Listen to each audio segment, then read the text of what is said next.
Are you a current or future physician assistant wanting to learn more about finances?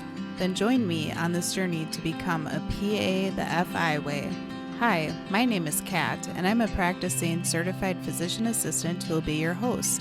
It took me 5 years after I started practicing medicine as a PA to thoroughly dive into my personal finances after I discovered the concept of financial independence. I want to use what I have learned to help you avoid some of the financial mistakes that I have made while sharing some of the financial wins that I have had along the way. Join me as we discuss financial strategies to guide you to becoming a physician assistant on the way to financial independence.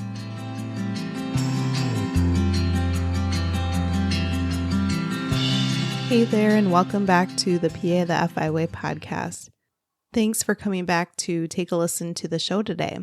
On today's episode, I want to review Dave Ramsey's 7 baby steps, as well as some other pieces of advice that he recommends through the lens of someone pursuing financial independence. For many people, including PAs, one of the very first resources that they will very likely come across when they are researching personal finance or debt payoff or student loan payback is Dave Ramsey. So I am sure many of you are very familiar with him, but not everyone is. He has hosted a radio show for many years, and he has written books about personal finance. But he is very well known for his 7 baby steps for paying off your debt and ultimately trying to find financial peace. So let's take a look at each of the 7 baby steps. And let's also consider whether or not it fits into the thoughts and beliefs of those in the financial independence community. So the first baby step is to save $1,000 for your starter emergency fund. This step is saying that if you have absolutely $0 worth in your savings account, it is absolutely essential that you at least save $1,000 towards your beginning emergency fund. And I do think that this piece of advice is very reasonable. However, a small or a baby emergency fund might need to be a little bit more beefy than $1,000, perhaps $3,000 to $5,000. But I think that aiming for $1,000 minimum is very reasonable to start with so that you have some type of savings in case things like flat tires happen, other car mechanical issues, or if an appliance at home needs to be fixed, or you have a medical emergency and have a medical bill that comes up, etc. Baby step number 2 is to pay off all of your debt except the house using the debt snowball method. And what the debt snowball method is, essentially, is that you list out all of your debts that you owe money on. And in this step, it's excluding the house or the mortgage. And within this list, you don't give any regards to the interest rate on the debt that you owe, but rather the amount of the debt. So the smallest debt would be at the top of the list all the way down to the largest amount of debt that you owe.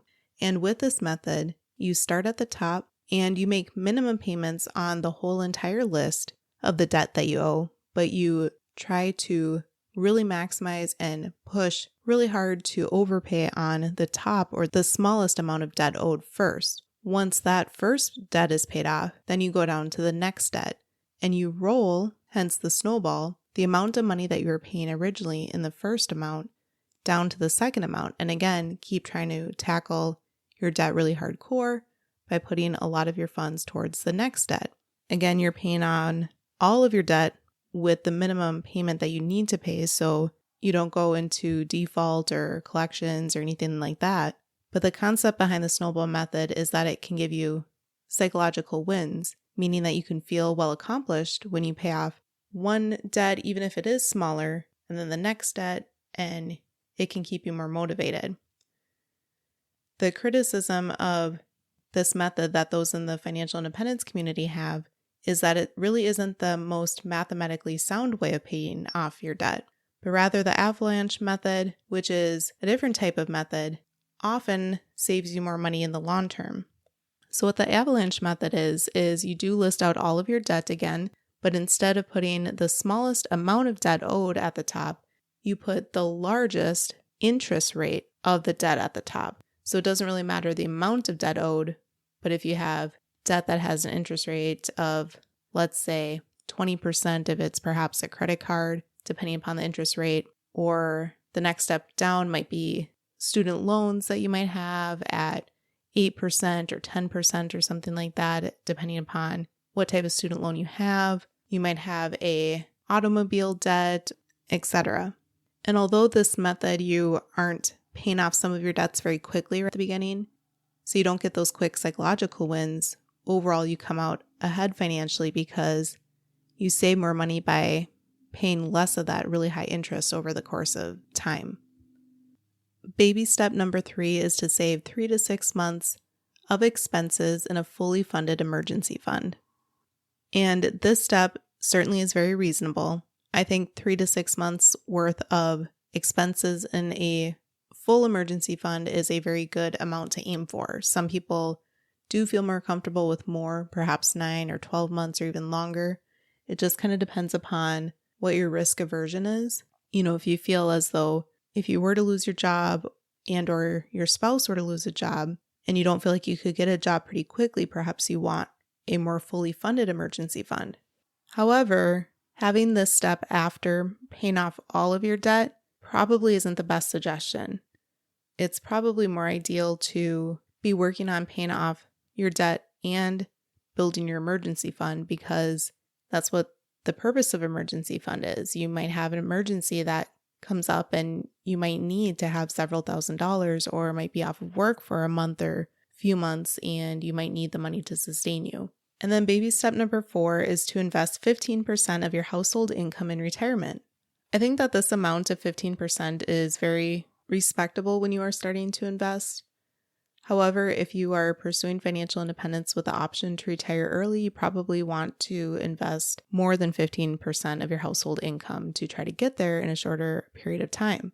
So it really all depends upon what your goals are. If you feel as though you don't necessarily want to retire early and don't mind working until your 60s, 15% is honestly great, but many in the financial independence community push that to at least 20%. Many 30%, and some even 50% or more. It just, again, depends upon what their goals are and how soon they would like to retire. Baby step number 5 is to save for your children's college fund. And this is a great step if that is one of your goals. Not everyone's goal is to save for their kiddos' college funds because they may not believe that college is absolutely necessary for their kids to obtain a great job or to build their own wealth. However, many want to help set their children up for success and may decide to contribute to a college fund for them to help them with their future if they do decide to go to college. Keep in mind that it is very important that before you save for your children's college fund, that you have adequately saved for your retirement. It's very important that you don't prioritize your children's future college expenses over your future retirement, because you don't want to have to become a burden to your children or other people if you cannot financially care for yourself once you retire.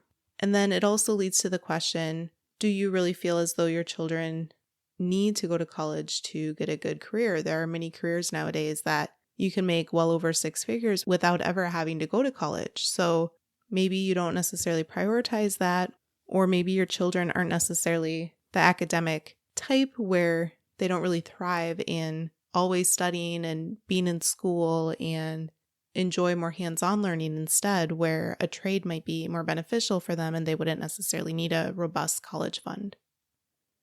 Baby step number 6 is to pay off your home early. And this piece of advice probably isn't ideal for everybody. Now, again, it really depends upon what your goals are in life. Perhaps your goal is to have a completely paid off mortgage and you want to own your home completely outright relatively soon. Then by all means, go ahead and aim to do so. However, mortgage rates are pretty low, especially right now. So it makes a lot more financial sense to, instead of focus on overpaying on your mortgage, invest heavily in your retirement accounts, taxable brokerage accounts, HSAs, etc., to reach financial independence sooner and to build more wealth over time. And that leads to baby step number 7, which is build wealth and give. And honestly, one of the critiques here with this step is, what does that mean? It's very much a generalized piece of advice. What does build wealth mean to Dave Ramsey? What does giving mean? I think that it's important that you obviously decide what your goal is for those things. Is your goal for building wealth only so you can have more time and freedom? Or is it because you also want to build up generational wealth and leave wealth for your kids and your grandkids, or perhaps taking care of your aging parents? And is giving to you giving to organizations and charities that you like, giving more elaborate gifts to friends and family? Is it giving of your time and energy for volunteering?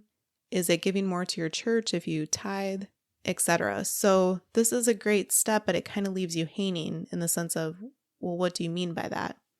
And honestly, a lot of people who follow Dave Ramsey kind of get to this point and they're like, what's next? And that can really lead them to researching a lot online and finding the financial independence community.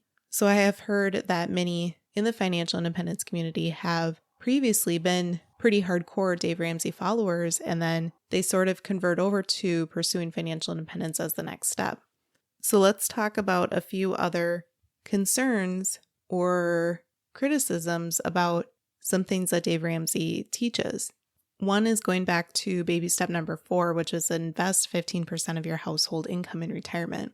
Keep in mind that baby step 4 was after baby step 2, which was paying off all debt except the house and fully funding your emergency fund in baby step number 3. So he advocates for not investing while you are paying off debt and while you are building your emergency fund. And I think that this is a huge downfall of his recommendations. And one of the reasons why is because of the potential that many of his followers likely have employer match offerings through their 401ks at work. And if you don't contribute enough to your 401k to get your full employer match, you are literally missing out on free money. So it is suggested that you really consider at least doing that, at least contributing enough to your 401k to get your full employer match so that you can get some money invested. And then the second concern with not recommending this until all of your debt is paid off is because the power of compounding interest has less time to work over time if you don't start investing as soon as you can. So those in the FI community more so approach this as having more of a hybrid approach, both investing while paying off debt so that you are getting the benefits of both of those things as you are building wealth. In the same vein as investing is another concern with Dave Ramsey's recommendations is that he suggests that you use one of his recommended investing professionals called SmartVestor Pros. And what these professionals are is they essentially pay money to Dave Ramsey to be listed as a professional in the area that they're in. And they suggest that you invest in mutual funds. However, these mutual funds usually have higher fees because they are usually actively managed, unlike low-cost broad-based index funds, which are advised or encouraged in the financial independence community. So I would really caution on using an investing professional that you and they may feel as though they could help you, but that their fees of their services end up actually eating into your profits. So you very likely would not come out ahead. And it kind of makes you question the intent of these professionals that they are having to pay money to advertise under the Dave Ramsey brand name to have investors work with them. So just a word of caution, kind of similar to thinking about a financial advisor in general. Try to ensure that they truly are fiduciary in all aspects of what they do and ask them how they get paid and what the fees are. And then another huge criticism that those in the financial independence community completely disagree with in regards to some of Dave Ramsey's suggestions is that he advises against using credit cards at all. However, there's a couple of issues with this. One is that using credit cards responsibly and paying them on time and in full every single month help you with your credit score.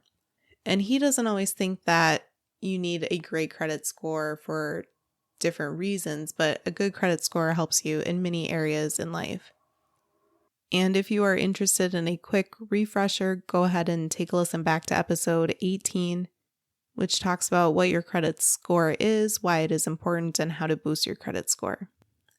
Additionally, many in the financial independence community, including myself, have used credit cards to earn travel rewards to be able to travel the world for free. So there can be a lot of benefits of using credit cards that I think that it's very narrow-minded to say that no one should ever use credit cards for any reason, because a lot of people use them very responsibly.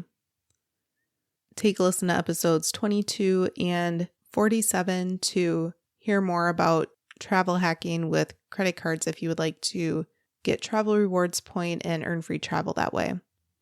So that was an overview of the 7 baby steps that Dave Ramsey encourages, as well as some of his other beliefs that he shares with his followers and how they pertain to those pursuing financial independence. As you can see, some of the things that he suggests are good overall and seem to be pretty sound advice, but some of the things seem to be pretty questionable. It may sound as though this episode may be a little too critical in regards to what he suggests. However, I would like to say that Dave Ramsey has seemed to help a ton of people with their personal finances, especially those trying to pay off really large amounts of debt. So I want to certainly commend him for doing that and helping others with their lives as well. I'd love to hear what you think about all of this. Are you or were you a hardcore Dave Ramsey follower? I have certainly heard about him and read about him and his beliefs online.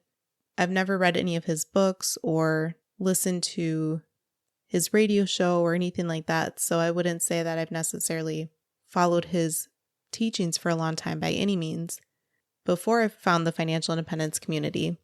But I know many people in the FI community that especially started with Dave Ramsey and then kind of converted over to pursuing financial independence after that. So I think that he can be a good roadmap to at least get you started on your financial independence journey as well. Let me know if you've followed Dave Ramsey's baby steps. You can go to Instagram and comment on the post for today's episode, or you can send me a message on Instagram or go to the private Facebook group for PA the FI Way. I love hearing from listeners as well as when they share where they are in their journey to pursuing financial independence. So I look forward to hearing from you soon, and we'll see you back here, same time, same place next week.